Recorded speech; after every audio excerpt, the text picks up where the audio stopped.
ആവശ്യങ്ങൾ നിറവേറ്റാൻ പറ്റുന്ന വളരെ പവിത്രതയേറിയ ഒരു സ്വലാത്തിനെ നിങ്ങൾക്ക് ഞാൻ പഠിപ്പിച്ചു തരാം. ഇമാം ദൈനൂരി റളിയല്ലാഹു പഠിപ്പിക്കുന്നതാണ് ഇത്. നാരിയത്ത് സ്വലാത്തിനെ കുറിച്ചാണ് ഈ പറയുന്നത്. മഹത്വമേറിയ നാരിയത്ത് സ്വലാത്ത്. ഈ സ്വലാത്ത് ഒരാൾ എല്ലാ വക്ത് നിസ്കാരങ്ങൾക്ക് ശേഷവും 11 പ്രാവശ്യം ചൊല്ലിയാൽ അള്ളാഹു സുബ്ഹാനഹു വ തആല നിങ്ങളെ ഉയരങ്ങളിലേക്ക് കൊണ്ടെത്തിക്കുന്നതാണ്. അതായത് വലിയ വലിയ സ്ഥാനങ്ങൾ തന്ന് ജനങ്ങളുടെ ഇടയിൽ അള്ളാഹു ബഹുമതി തരുന്നതാണ്.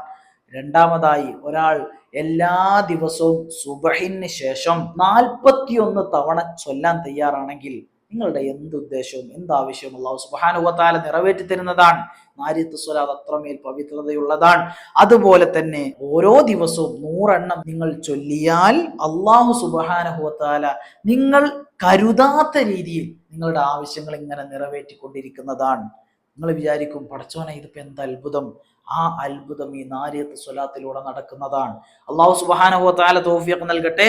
അല്ലാഹുമ്മ സ്വല്ലി സ്വലാത്തൻ കാമില എന്ന് തുടങ്ങുന്ന ഈ സ്വലാത്ത് ഞാൻ ഈ പറഞ്ഞ 3 പ്രതിഫലവും കരസ്ഥമാക്കുന്ന രീതിയിൽ ചൊല്ലാൻ വേണ്ടി ശ്രമിക്കുക. അസ്സലാമു അലൈക്കും വറഹ്മത്തുള്ളാഹി വബറകാതുഹു.